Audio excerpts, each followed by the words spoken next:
Hi అండి. ఈరోజు నేను మీకు ఒక చిన్న టిప్స్ చెప్పబోతున్నాను అనమాట. అది కూడా మేకప్కి సంబంధించి.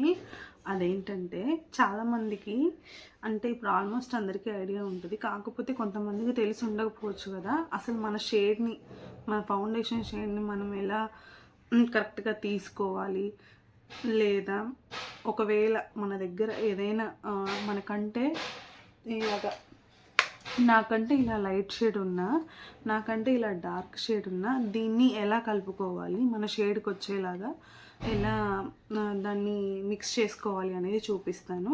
అండ్ ఇంకొకటి, కలర్ కరెక్టర్కి ఆ కన్సీలర్కి ఉన్న డిఫరెన్స్ ఏంటి, అసలు ఏది ఎలా పనిచేస్తుందో చెప్తానమాట. టుడే అయితే అవే అనమాట టిప్స్. ఇప్పుడు ఇది కలర్ కరెక్టర్ అండి. ఇలాంటి కరెక్టర్స్ గ్రీన్ కూడా ఉంటుంది, ఇంకొక షేడు. ఇది ఆరెంజ్ షేడు. ఆరెంజ్ షేడ్ అనేది డార్క్ సర్కిల్స్ కవర్ చేయడం కోసం మనం యూజ్ చేస్తాం అన్నమాట. చూడండి, ఇది. ఇప్పుడు దీనిపైన మనం కన్సీలర్ వేయాలి. ఇప్పుడు ఈ షేడ్స్ అన్నీ నా ఫేస్ మీద అప్లై చేస్తాను అన్నమాట, ఒక్కొక్కటిగా.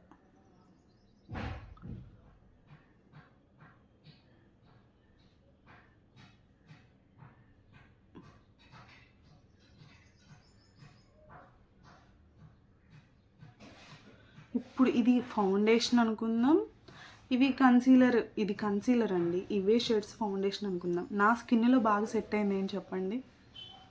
నా స్కిన్లో పర్ఫెక్ట్గా సెట్ అయింది, ఈ సెట్ అయింది. సో మనం ఇలా తీసుకోవాలన్నమాట. ఇప్పుడు ఇది కన్సీలర్ కదా, ఇది నా షేడ్కి తగ్గట్టు ఉంది. సో దీన్ని నేను ఇక్కడ కలర్ కరెక్టర్ ఎక్కడైతే అప్లై చేశానో డార్క్ సర్కిల్స్కి, అలాగే బ్లాక్ స్పాట్స్ ఉంటాయి కదా, పింపుల్స్ వచ్చిన మరకలు, మౌత్ చుట్టూ ఏమన్నా డెడ్ సెల్స్ ఉన్నా చేసిన వాళ్ళకి బ్లాక్గా ఉంటుంది. సో అక్కడ మనం అప్లై చేసుకోవాలి. ఇది కన్సీలర్. కరెక్టర్ అంటేనేమో డార్క్ సర్కిల్స్, కన్సీలర్ అంటేనేమో బ్లాక్ స్పాట్స్ కవర్ చేయడం కోసం మనం ఏదైతే ఈ ఆరెంజ్ కలర్ కరెక్టర్ అప్లై చేసామో దాని మీద మన స్కిన్ షేడ్ రావడం కోసం అప్లై చేస్తాను అన్నమాట. నెక్స్ట్ ఫౌండేషన్కి వచ్చేసరికి సేమ్ ఇలాగే. ఇప్పుడు ఇది ప్యాలెట్ అండి, ఇది డార్కర్ షేడ్.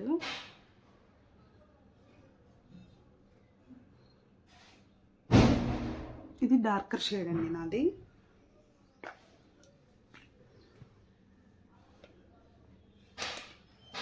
ఇది లైటర్ షేడ్ అండి నాకు.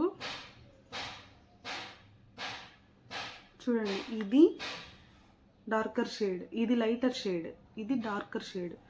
నేను నా స్కిన్ టోన్కి నేను తీసుకున్న ఫౌండేషన్కి పెద్ద ఎక్కువ డిఫరెన్స్ అయితే ఉండదండి. సో ఈ షేడ్లో ఈ షేడ్ అనేది కొంచెమే మిక్స్ చేస్తాను అన్నమాట. చూడండి, నేను ఈ అమౌంట్ తీసుకొని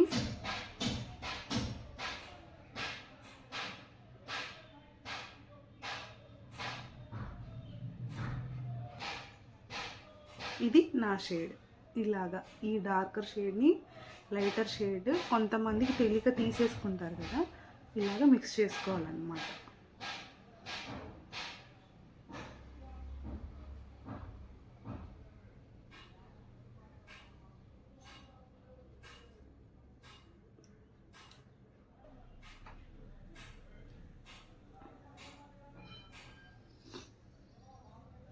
ఇప్పుడు మనకి స్కిన్ గ్లాసీగా కావాలి అని అంటే డ్రై స్కిన్ ఉన్న వాళ్ళకి గ్లాసీ లుక్ కావాలి అంటే కాంపాక్ట్ వేయకూడదు, ఇలాగ ఫౌండేషన్ వేసి వదిలేయండి. ఇంకొకటి, నాది oily skin, normal to oily. So నేను కంపల్సరీగా దీని మీద కాంపాక్ట్ వేయాల్సిందే. సో ఇదండి, ఇలాగా మనం షేడ్స్ సెలెక్ట్ చేసుకోవాలన్నమాట. అర్థమైంది?